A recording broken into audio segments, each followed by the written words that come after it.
we want to end up and how we get there is a bit of that journey.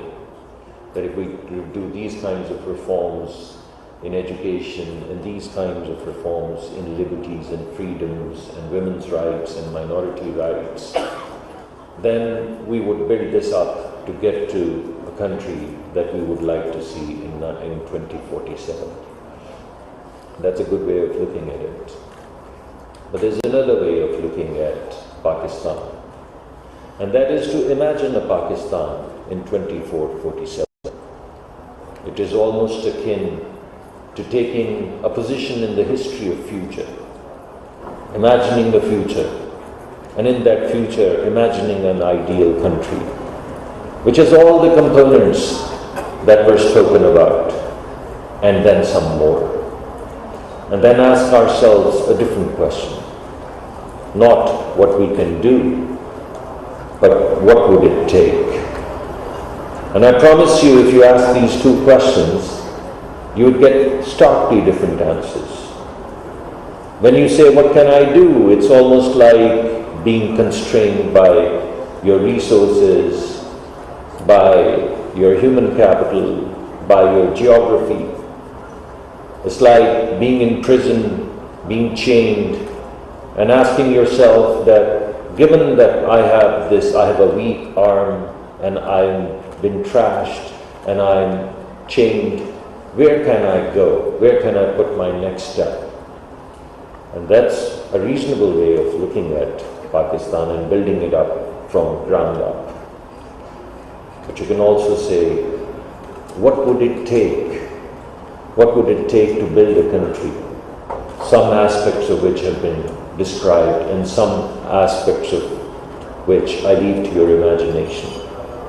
Because after all, who's been able to look into the future? Who's been able to know what it carries for you? And this conference is all about imagineering. So without imagination, you would not be able to develop the contours of a country called Pakistan 2047.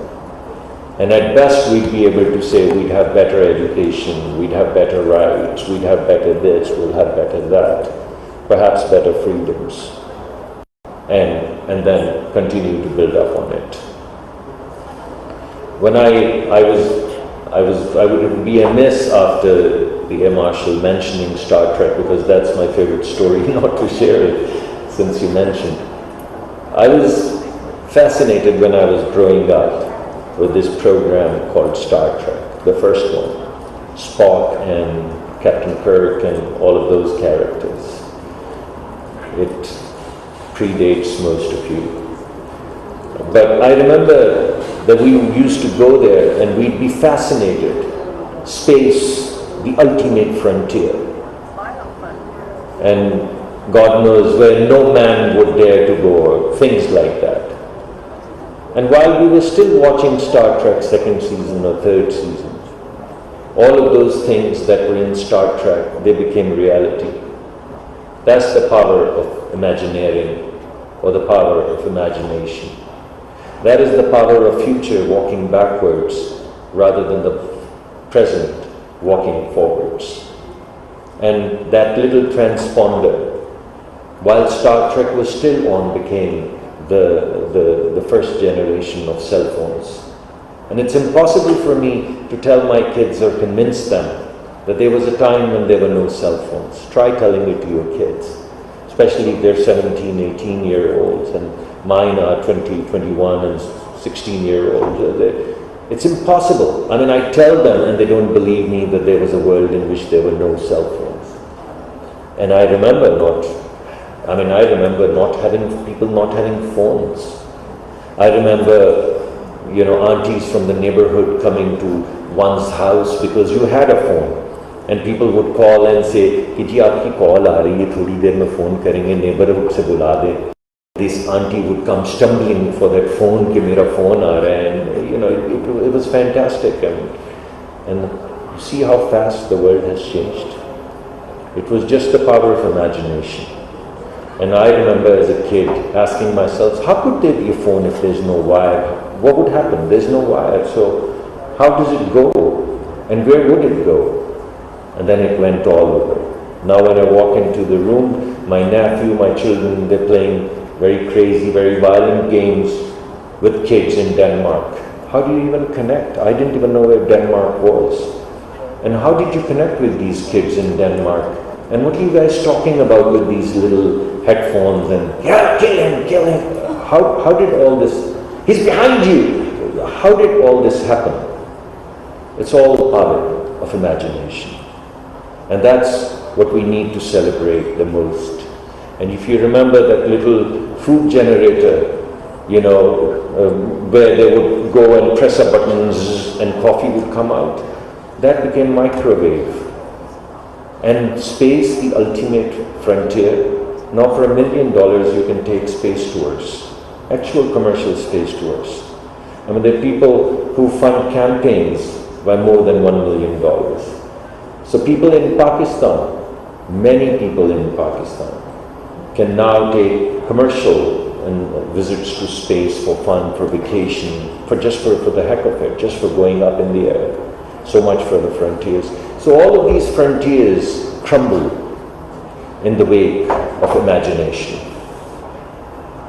As we imagine and as we articulate, we continue to break these barriers of possible, not possible. What is that Shaw's little phrase that people look at things the way they are and ask, why? I imagine what is not and ask, why not? And I think that basically are the two different ways, and I have quoted it wrong, but that's what it was about. But that's how it works out. And it was just, I believe, in 1895 when Lord Kelvin said, how can something heavier than the air ever take off?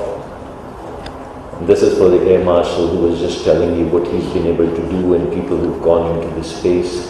Just 100 years ago, people couldn't imagine something that is heavier than air. How can it fly? And this was the leading physicist and the mathematician in the United Kingdom at that time. And just in, I believe, 1947, I believe Thomas Watson said, there's probably a market of 5 computers in this world. And how many now you count on a table? And then I think Digital, the largest computer company, they in 1977 said that, there is no need for individuals to have computers.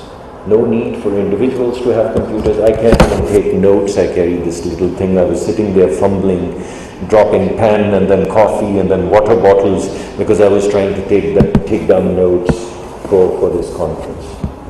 And it's all, so future is anything but a linear projection of the present. If there is anything we know in this room is that what is absolutely, what you can be certain about is discontinuity. So preparing for that discontinuity, I believe, is where I would leave, we try to leave Pakistan in 2047. And what kind of discontinuities can come about? There's so many of them, some of them have been mentioned. But I think the contours of the future would be defined by 4 key things that are happening right now. I think the future would be defined by nanotechnology.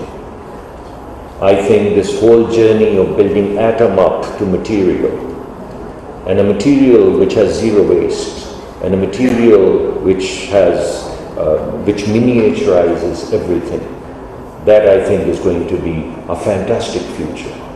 And I'm talking about 2047, I'm not going farther down. These are the things that are actually going to happen because you've already begun to see 3D printing. There's no rocket science there. I think the future is also going to be defined by biotechnology. I think at some point in time, as I always say, jokingly perhaps, that death would be looked upon as an illness. Because we've decoded the genome, we know what this is all about. We're already creating organs in our petri dishes. If we're already creating organs in the petri dishes, how long would it take for us to erect these organs again?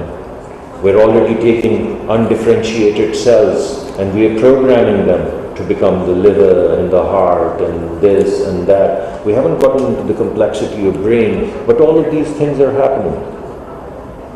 The little tapeworm is already living 7 times its natural age in the lab. So why would your children not live for 200 or 300 years? It's beyond me. The rate at which technology commercializes, the rate at which technology has commercialized, I ponder, I ask myself, why would it not happen? It won't happen to me. It probably wouldn't happen to you or some of you. But why wouldn't it happen to your grandchildren? I mean, things that